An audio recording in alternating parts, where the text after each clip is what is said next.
วัสดีทุกคนพี่ก็ได้มาวัดคิมโบลีโฟร์เท็กซัสมาซอยงานเพิ่นเป็นยังไงกับเบิ้งน้ำกันเนาะไปขับไปไหน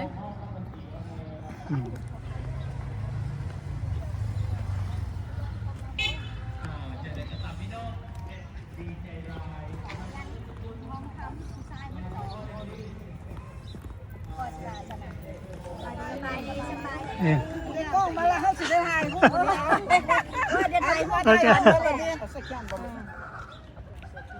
เด้ออยู่ดีนี่ฮะมีแหงเด้ออร่อยมาอย่ามาเพียงโอเค one two ฮัลโหลให้เด้อว่าพ้นเป็นเจ้าของงาน โอเคเจ้าของงานเด้อนี่เด้อ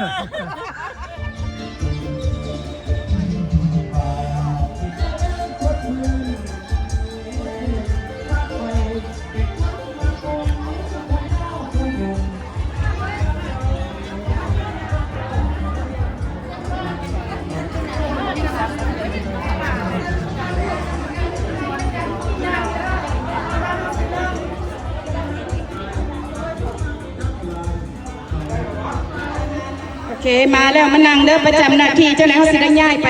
ข้างตัวนั่นเพื่อว่ามีลำวงอยู่ยังเดือ3,000ไม่ถ่ายนั่นเป็นจักบาทยัง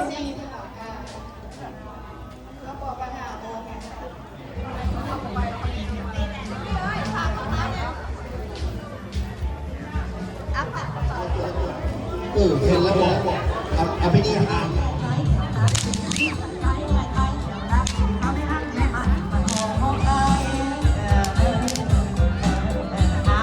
จบเพียงพี่น้องเนาะเป็นการสีสบายดีปีใหม่ประจำปี2026ดาวคะแนนเนาะยินดีต้อนรับทุกท่านเข้าในงานเทศกาลปีใหม่ลาวที่วัดสัตทินารามหรือว่าวัดคิมโบของเราในค่ำคืนวันนี้ในเวลาโอกาสนี้เขาได้จะขอแนะนำคณะกรรมการหรือประธานจัดงานเทศกาลปีใหม่ลาว2026ที่วัดลาวคิมโบในค่ำคืนนี้วันนี้กล่าวคำปราศัยน้อยหนึ่งเราก็ได้รับขอยันเชิญทุกคนที่มาห่วงในงานปีใหม่ของพวกเราในวันนี้เนาะข้าพเจ้าจะมีโอกาสที่ว่าวัดคิมโบเพิ่นให้โอกาสมาจัดงานปีใหม่ลาวในทุกปีมาหลายปีแล้วเกือบ8 ปีเนาะแต่ก็มีน้องนิดนักโคนิดที่ว่าซอยกันมาตลอดหลายปีแล้วขอขอบใจแล้วก็นี่กรรมการทุกคน10 คนเนาะยืนอยู่ที่นี่แหละขอขอบใจและขอบใจทุกคนเนาะที่ว่ามาร่วมงานและก็ทีมงานทุกคนที่สนับสนุนแอนซอยมาตลอดขอขอบใจ So actually, realize that it has mentioned already, but the people say all of the names. But I would like to thank you from the bottom of my heart for everybody has been involved in this preparation setup, which is counting like 3 weeks back. Okay, so with that, I think we should officially open the Long New Year 2026 here. Thank you so much.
สิม่วนซื่นกันไปเรื่อยๆอยู่ส่วนนี้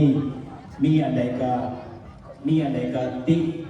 ติมาเนาะหรือว่ามีอันใดมักมีอันใดบ่มักก็บอกมาคณะมนตรีของพวกคณะเตรียมเป็นที่เรียบร้อยแล้วมือพิมพ์มาจากมินนิโซตายินดีต้อนรับเพิ่นหลายๆอย่าลืมเป็นกำลังใจให้เพิ่นเด้ออุตส่าห์ว่าบินมาจากเมืองมินนิโซตามาซอยเฮาวันนี้และก็มาสร้างสรรค์บรรยากาศมวลๆฉะนั้นขอให้ทุกท่านจงโชคดีปีใหม่กันทุกท่านครับเสียงสวัสดีครับ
สมาคมสตรีดาราสปอร์ตเบิร์ดตัวเสียงตบมือเอาครับต้อนรับประธานใหม่ของสตรีลาวดาราสปอร์ตเบิร์ดแต่ยานางสุริเงียนรายการฟ้อนของคณะเยาวชนที่จะได้มาแสดงในค่ำคืนนี้เนาะฟ้อนอวยพรหรือว่าฟ้อนปีใหม่ traditional games อวยพรปีใหม่ please come up to the stage ภรรยาสามี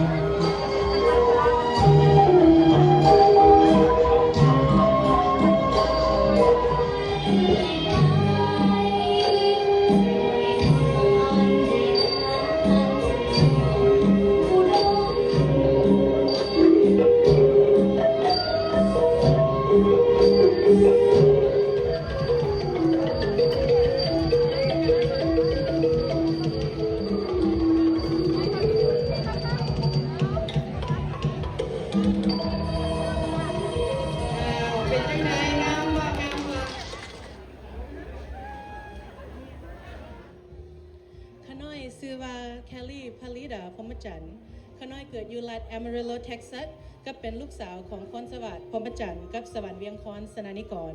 ก็เป็นนายครูสอนฟ้อนนาฏศิลป์กับตีละนาดให้คณะ DFW Lao Heritage เดี๋ยวนี้ขน้อยเรียนศึกษา Major Higher Education Leadership UT Texas Christian University และจะจบเป็นศาสตราจารย์ PhD Doctor. My name is Kelly Palida Pomachan. I am the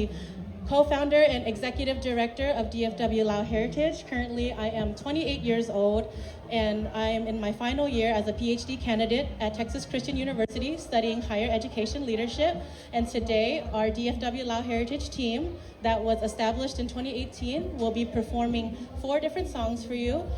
And our first one is called Dok Champa, which is the national flower of Laos. And this is our band, our orchestra with our solo dancer, Miss Jenny Suvarnabong. Let's give everyone a round of applause. But now we are going to do our first song, Champa Mueng Lao. Thank you so much.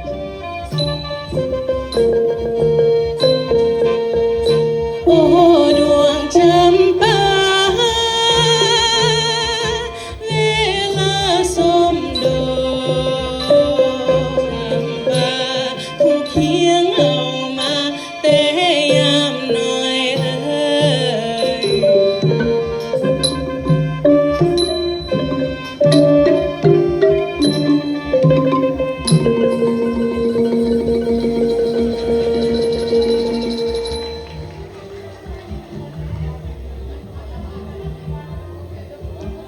รายการต่อไปให้แกนักแสดงของเฮาเนาะเพราะว่า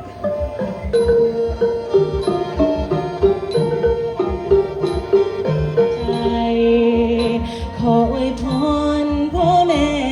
ทั้งหลายจงให้สุขสบายทางกาย ใจ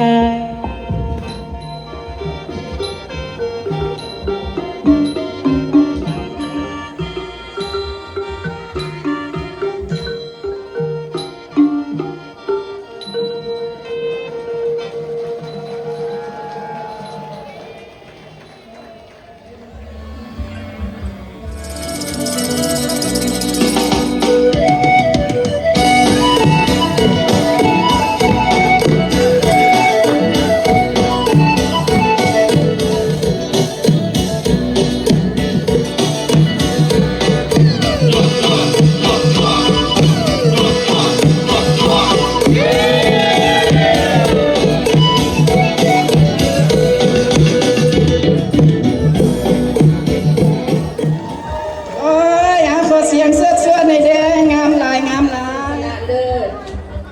ในอันดับหนึ่งที่อันงามดี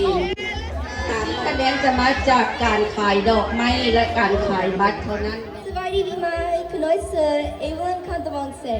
คุณน้อยเสือพกปี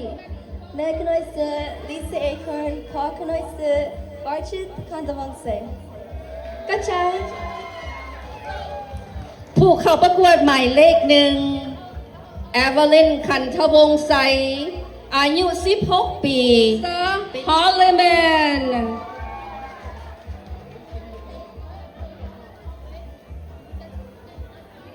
Please introduce yourself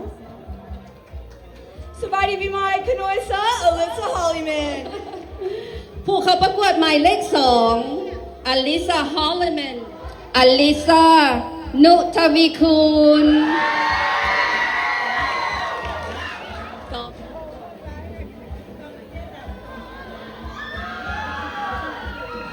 เจนนี่สุวรรณวงศ์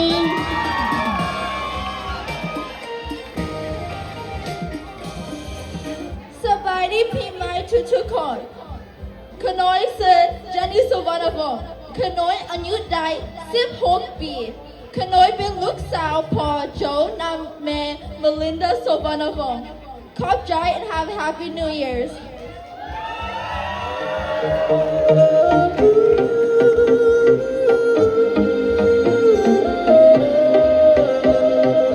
Contestant number 4 Jenny Suvarnawong 16 years of age สบายดีพี่ไหมคุณน้อยเสือแฮนนาเซนชัวร์คุณน้อย15 ปีแม่คุณน้อยเสือคริสเซนชัวร์พ่อคุณน้อยเสือพันไม้เซนชัวร์ขอบใจ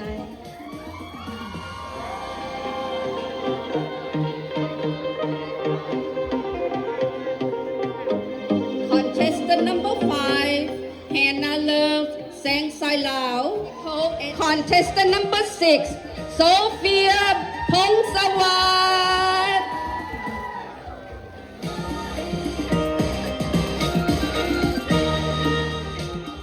สบายดีพี่ไหมคุณน้อยเสือโซเฟียฟังสวย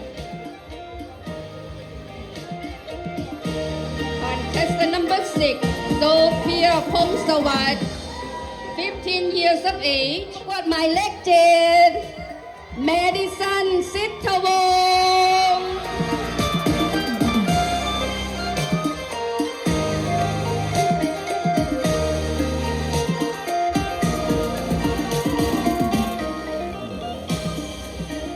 สบายดีพี่ไหมขน้อยเซอร์มาริสตวังขน้อยอายุ17 ปีขอบใจ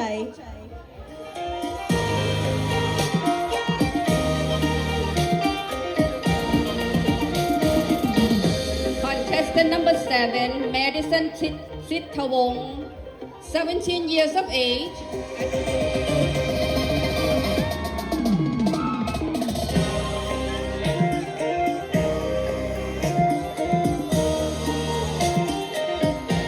ดอกไม้ขึ้นมามอบให้นังสังขารที่ท่านได้จับจองทุกท่านที่ support หรือว่าให้กำลังใจนังสังขารในค่ำคืนวันนี้เนาะค่ะเนาะเจ้ากรรมการก็จะนำเอาดอกไม้จากนังสังขารไปนับเนาะค่ะเนาะขอบใจหลายๆ Thank you so much Alright number 3 จับไปตามด้วย number 4 and number 6 และ number 7ขอบใจ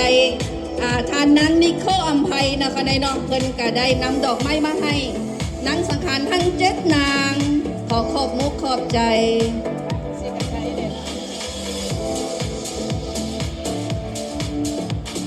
เฮายังมีอีก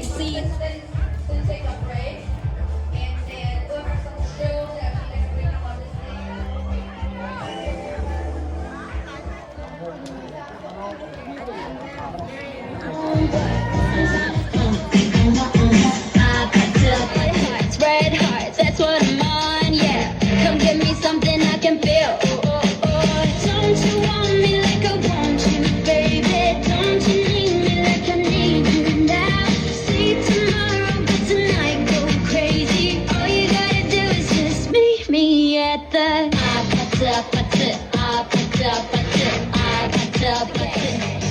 Are you ready? 'Cause I'm coming to get you, get you, get you. Hold on, I'm on my way. Yeah, yeah, yeah, yeah, yeah. I'm on my way.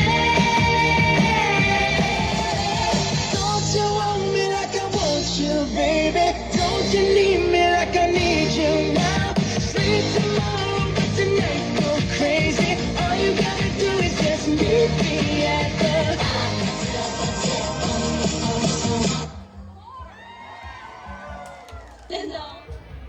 เตรียมเด้อผู้จะมอบรางวัลนั่นน่ะมีดาวันหลวงราชมีสุจิตาแต๋วแล้วก็วิไลแสงรัตนมังคละ ทุกท่านนะคะในเนาะที่นำเอาเงินทิปขึ้นมาให้เด็กน้อยครับแฟชั่นโชว์จากมาเพื่อจะได้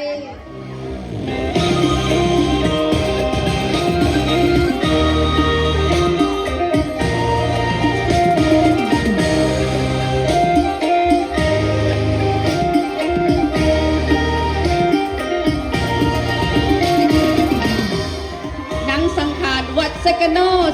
2018 อเล็กเซียซานุวงศ์ International 2024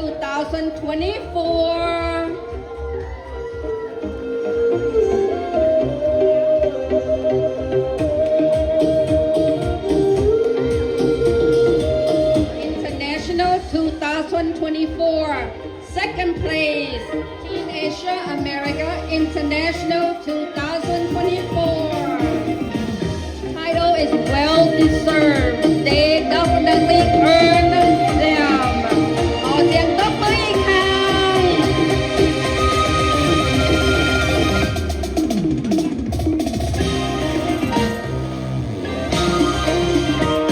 เช็คชัดไปเขาได้มาเป็นกลุ่มเลยตามมาด้วย number 1 number 6 and number 5 ดอกคนใดเนาะเจ้าเข้ามาเรื่อยๆ thank you sir ขอบใจเด้อ number 3 หลวงพระบางเสียงตบมือแด่เนาะกำลังใจรุ่นนี้กำลังงามรุ่นนี้กำลังงาม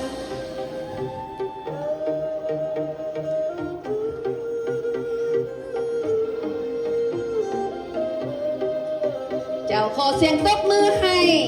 ติงเทรนมาในสุดหลวงพระบางประมง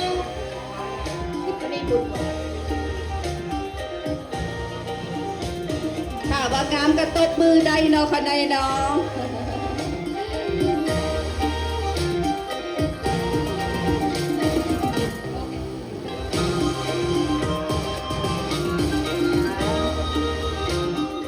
นี่มั้ย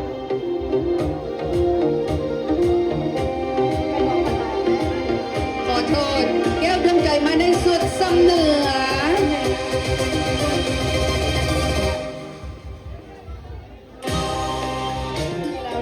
แม่สุดแล้วเดิมเขาก็จะเป็นแบบว่าเลี้ยงแพ้สมัย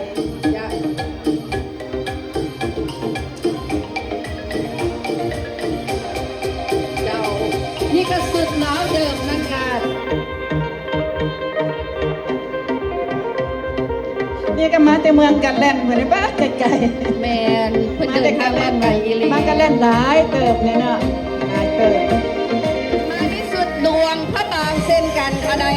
อันนี้แห้งงามนะ อันนี้แรงงามจะเน้นไปได้สีอ่อนๆสีเบาๆเนาะค่ะใดเนาะงามหลาย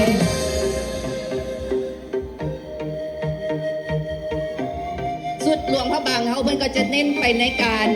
เก็บลายแม่นบ่ไม่แสงดารา แมน การเก็บลายเนาะและแต่ละลายเพิ่นก็จะทักด้วยมือแม่นบ่ไม่แสง มือเมื่อทนาย โดย ก็ทานมีกว่าแพงไม่มีไฟสีไฟสดใสสีไฟสดใส นี่เด้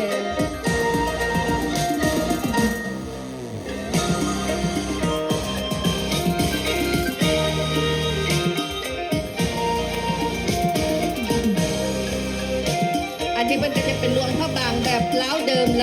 ไปเนาะแม่แสงดาราง ามเป็นอันใจหกหัวนะ ล้าวเดิมตัวนี้แห่งงาม Oh my gosh กองเชียร์ไม่ได้ใส่หนี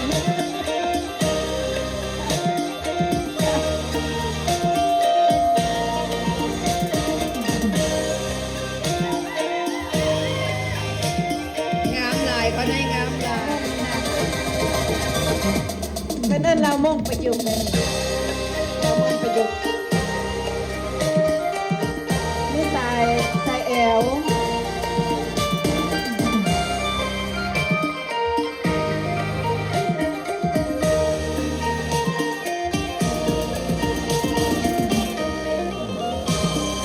เส้นกันเนาะคนในเนาะ กันงามเนาะ คือกับเอื้อยเพิ่นแต่คนละสี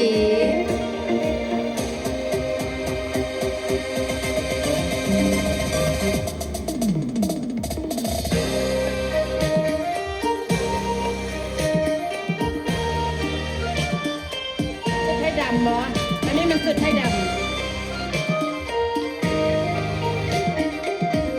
เพราะว่าเป็นเราผิดขอโทษด้วย เสาเข่าเนาะคนในเนาะ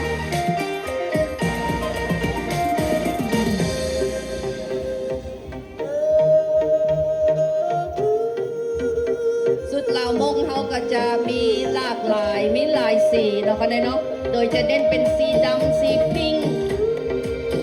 สีดำสีบัว อันนี้เป็นเรื่องสุดสาวเขา สุดเสาเข่า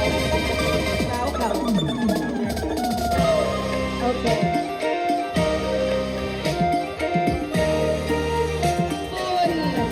Miss Asia America International 2022 นี่เป็นสุดลาวเนาะ มาในสุดลาวเวียงจันทร์กับมาในสุดลาวเวียงจันทร์สีส้มเนาะภายในเนาะซึ่งว่ากระโดดเด่นและกระดุมได้ทุกบรรยากาศหรือว่าโอกาสเนาะภายในเนาะขอเสียงตบมือให้ Miss Asia America International 2022 Tiffany Boone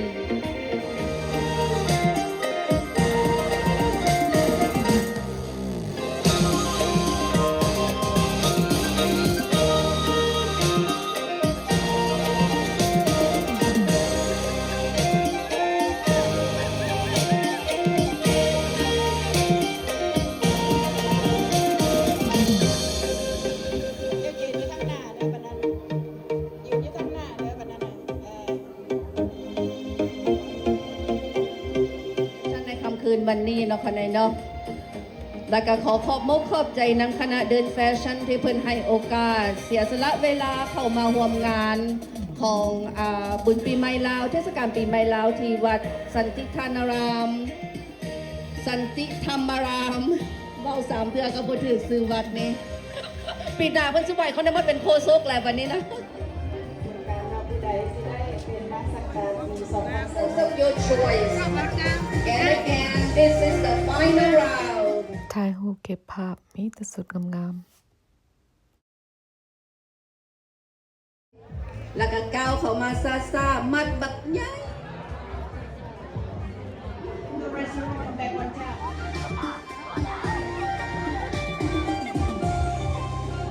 อดีตประธานเนาะ มอบดอกไม้ให้แก่แอนโจที่ว่าเพิ่นเป็นนางสังขารปีที่แล้วนี่ ก็ขอขอบคุณมากนะครับโฆษกทั้งสองท่านนี่ทำงานหนักหนาสาหัสมาก Miss Best Personality goes to ผู้เข้าประกวดหมายเลข 4 Contestant number 4 Jenny สุวรรณวงศ์ Personality ประจำปี 2026 เพิ่นเป็นนางงามที่มีนิสัยมารยาทอันดีงาม วันใจสร้างภาพประจำปี 2026 ได้แก่ประกวดหมายเลข 2 Contestant number 2 Alisa Holliman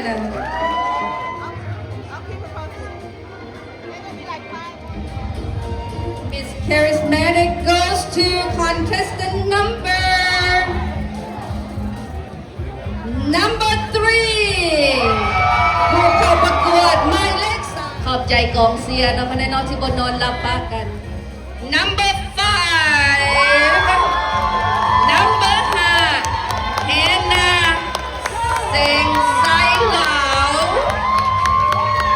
ซึ่งนางได้ครอบครอง Miss Best 1 ใน 7 Contestant number 6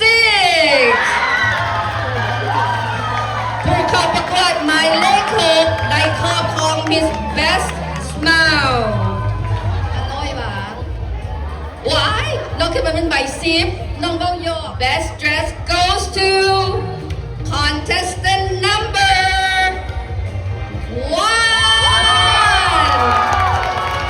1 Miss Evelyn คันทวงศ์ไซ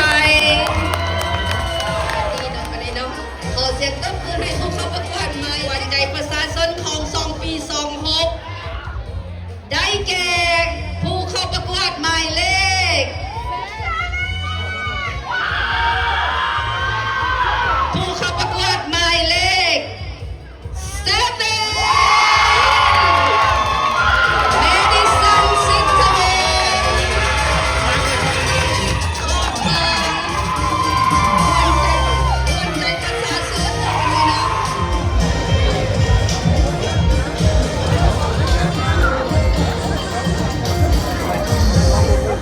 Are you guys ready?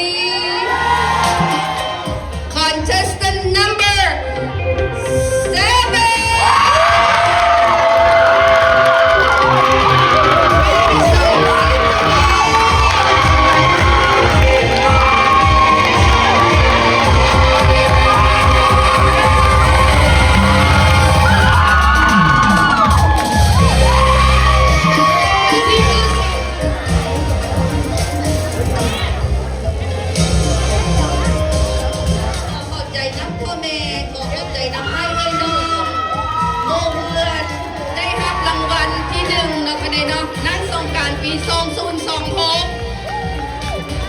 Madison Interval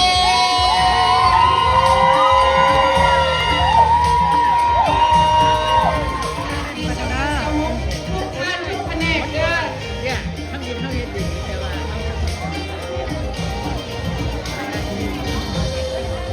ในเวลาโอกาสนี้ก็ขอบใจน้ำกองเชียร์เนาะคะแนนเนาะและก็ทุกท่านที่ได้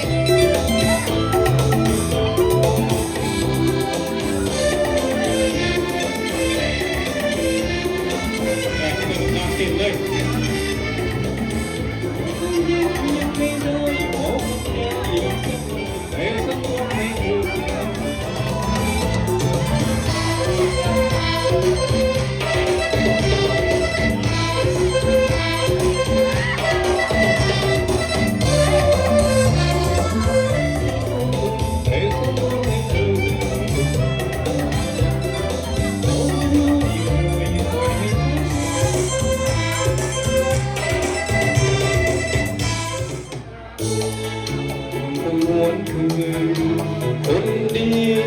เยอะสุดแน่นอนต้องพบกัน วันนี้ก็10 โมงครึ่งเลือกนางสังขารเพิ่นก็จบลงแล้ว ดีใจได้เห็นหมู่เก่าแต่สมัย1981 บัดนี้เราก็จะไปย่างเลาะเบิงเพิ่นมีหยังเหลือขายแน่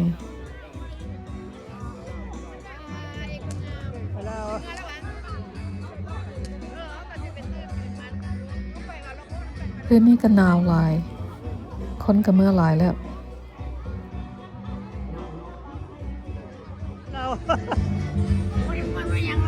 ฮะ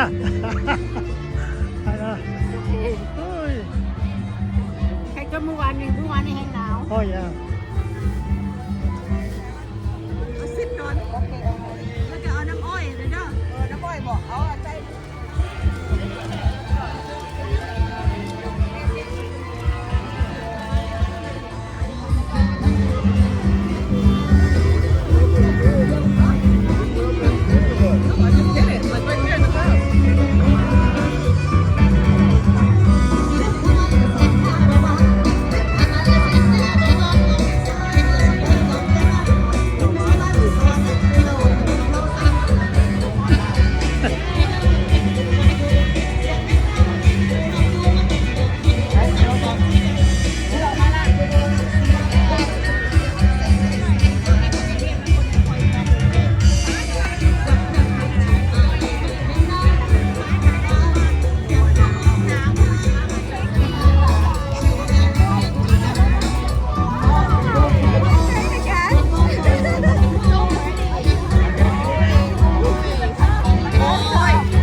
โอเคมื้อนี้เขาจะเลิกแล้วเนาะงาน